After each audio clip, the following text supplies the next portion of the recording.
Hey everybody, it's Alexander Dahl with Manifest Vitality once again. So I have another interview ready to go. So I'm going to go ahead and get that one going. Other than that, we're just going to keep trucking along and we'll get them out as we get them ready. All right, bye. All right, so I'm currently on the phone with Jamie. He's another musician that reached out to me about the current interview series. So I'm going to go ahead and give him a chance to introduce himself. Hi everyone, my name is Jamie Passewe, but musically I go by Jamo on the beat. Nice. So, Jamie, give me a little bit of background about how you got into music. Where did it start? At what age did, the musical bug kind of get into you? I always been like a big fan of music. Ever since I was a kid, I used to. I think my first like music experience was with the Australian kids group, the Wiggles, and Mm-hmm.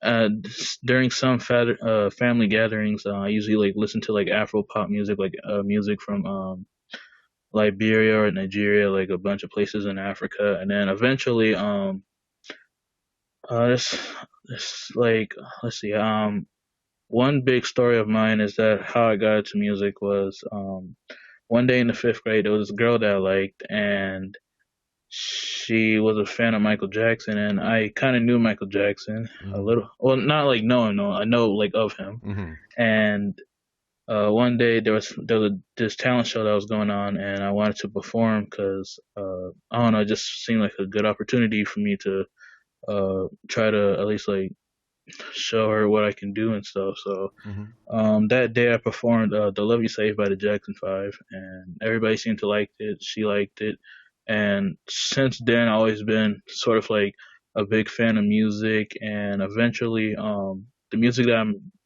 known for now, which is like 50s rock and roll music. I became a big fan of Elvis Presley because one day my mom she had like some CDs with her, and I popped up like a Elvis CD from his Sun Record days, Mm-hmm. and since then I've been a big fan of rock and roll. Started listening to like so many things um like Jailhouse Rock, 20 Mm-hmm. Flight Rock, just like so many different like rock and roll songs, and eventually I learned how to play the guitar in high school and sing a little bit better, and that led up to like me now just singing and rocking for everybody and making music. Awesome. So, when you did start learning guitar and everything, were you taking lessons? And how did you go about actually, getting into it, like learning how to like use and play the instrument? Um, let's see. I think it was during my junior year in high school when I truly started learning. Because before, like, I know my mom bought me like a Randy Jackson limited edition guitar that he was selling back in like the early 2010s and stuff, and I wanted to learn how to play. I had a friend who already knew how to play, so he taught me like a few chords, and I used to like mess around with those chords. And then when junior year came, uh, I was in a class, kind of learning that stuff a little bit, and like the first song that like I truly ever played was Elvis Presley's version of "You're Cheating Hard," Mm-hmm. and during that time too, like I was also like kind of a creative kid, like always writing poetry, like just like trying to put myself out there as much as I can. And my first song that I wrote was a song called Camille, Mm-hmm. but I eventually like wrote something else, and it became the song called Love Me the Same. Nice. So when you did, take that next step into writing and creating your own music, what was kind of your aspiration there? Did you want to be kind of a solo artist? Did you want to get a band together? Like, what was the goal that you were looking for? Well, let's see. It was like I said, it was during like high school, so I wasn't really thinking too much of it. But like it was just something that like I knew that I felt like I would enjoy for like a pretty long time. So usually like whenever like I have a chance to like be by myself or at home, I would sit down a little bit, play a little something, try to search up like different chords for different songs and just play those. And then like I started like continuing writing because I used to be a poetry geek in high school, and just like since then, like especially like up to now, like I usually like to sit down a little bit, just uh play a little something, and then like I don't know if I feel like there's some words,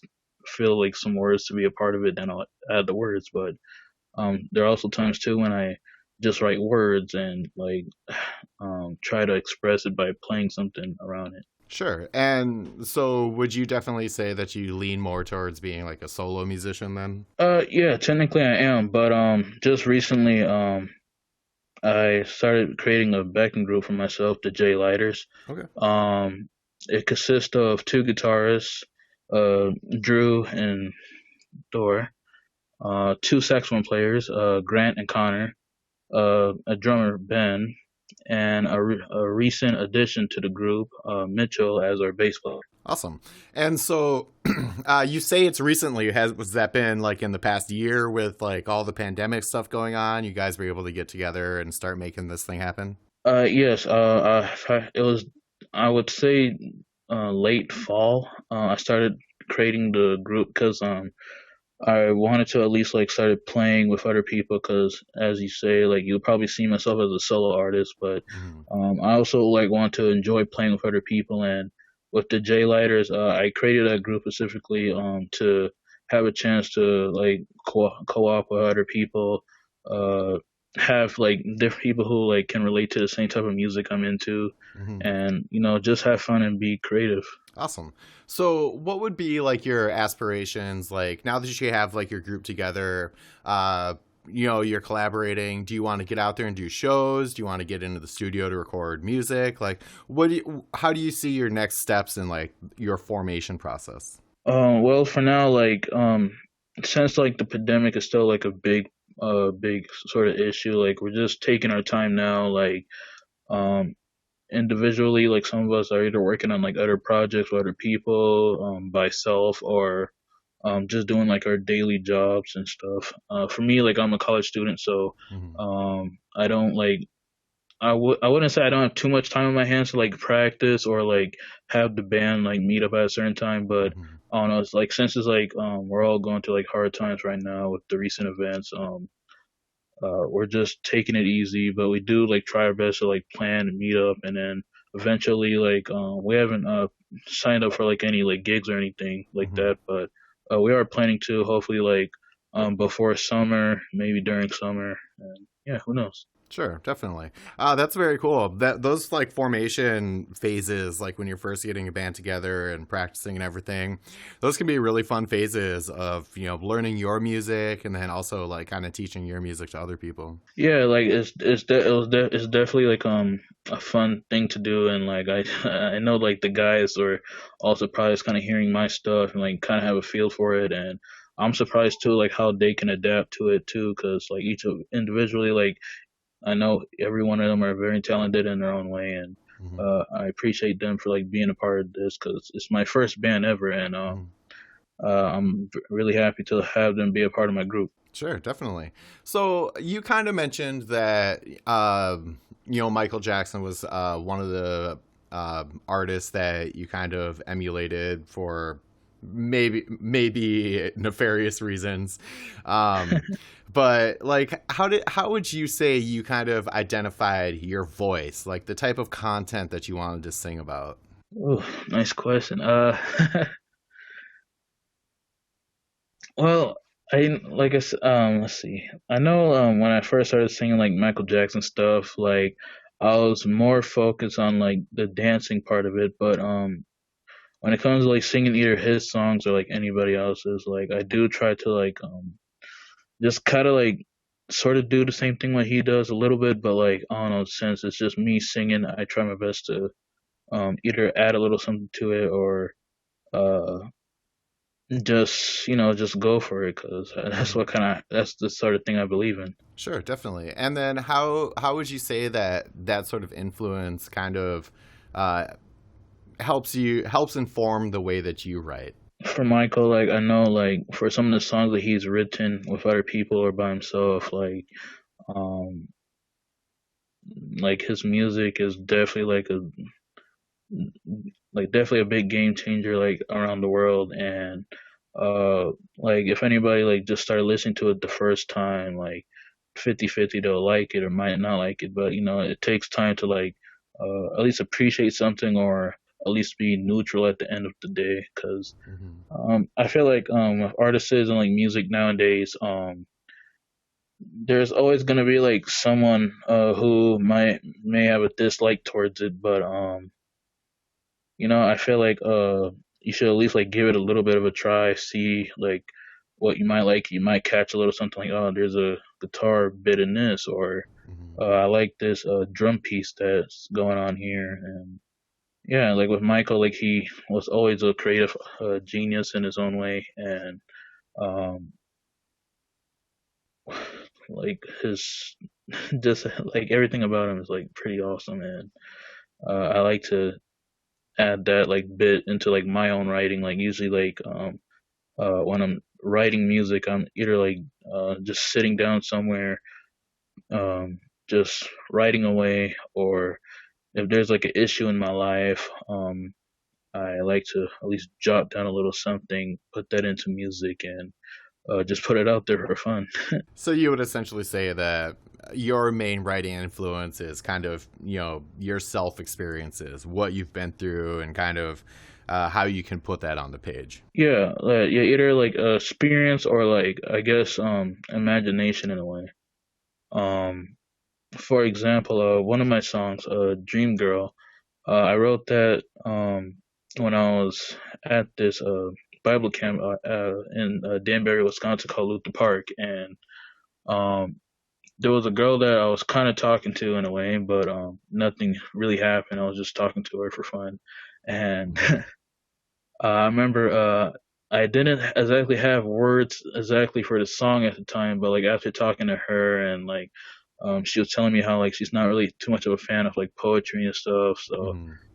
I just thought of, what, she might not like poetry, but I could potentially just write like a song kind of for her. And Hmm. that's when Dream Girl kicked in. There was another musician working at the camp named Curtis who uh, did like a small piano bit for it, Hmm. and like when we performed it for like this variety show, everybody liked it. And like since then, try to record it a couple of times for fun because it's something that like it's one of the best songs ever to me like I ever wrote before. Hmm. And um I'm planning to re-record it once again this year and finally like put it out there on like more platforms. Sure, definitely. So, with all the experiences that you've had with music, whether it be writing on your own or getting to start with, your band members, what are some really like pivotal moments that have kind of occurred to you that will always kind of be in your memory?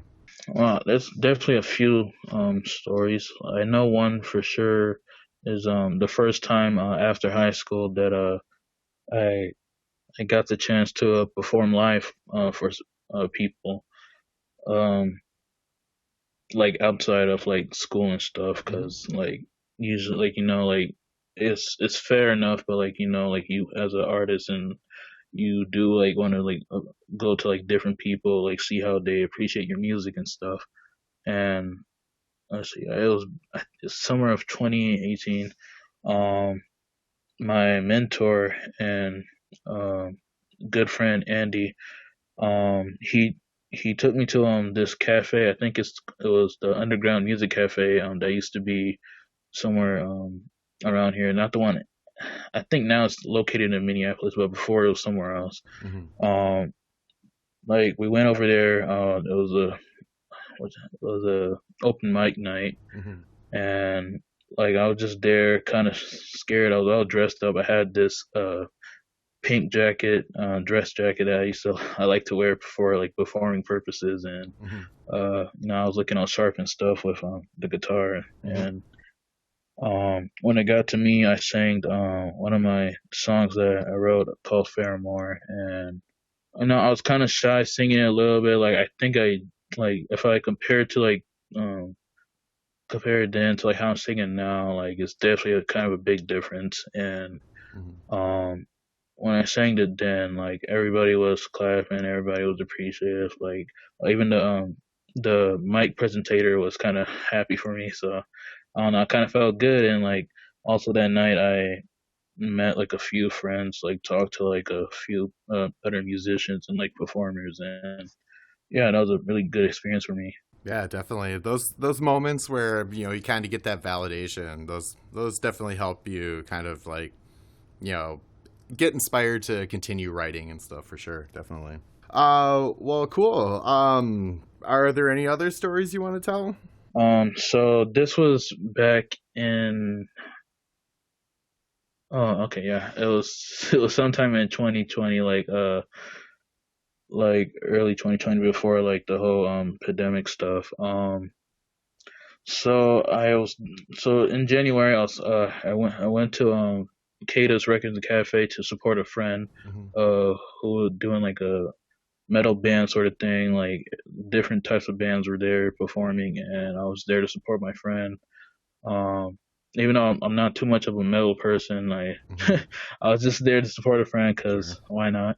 And it was like a nice little place, like they had like a bunch of like records, CDs, and stuff, and um, like just over there, I was asking my friend, "Hey, how did you um get the chance to perform?" He was like, "Oh, you just ask one of the folks at work, one of the staff members," and Mm-hmm. I did, and he was telling me how and what exactly could I do, and I was telling him about like what music I was getting into. I was like at that time, I mean at that moment because it was just last year, I was mainly just listening to uh UK rock and roll like Cliff Mm-hmm. Richard, Marty Wilde, Billy Fury, and like those guys are like also two like big idols and a big part of my music life. Sure. And yeah, so when I asked them if I got the chance to perform, will they let me? They said sure, and I decided on February 14th, Valentine's Day, just because uh, I wanted to at least like do something on that day. Because Mm-hmm. if I didn't, like I was just gonna probably just be at home,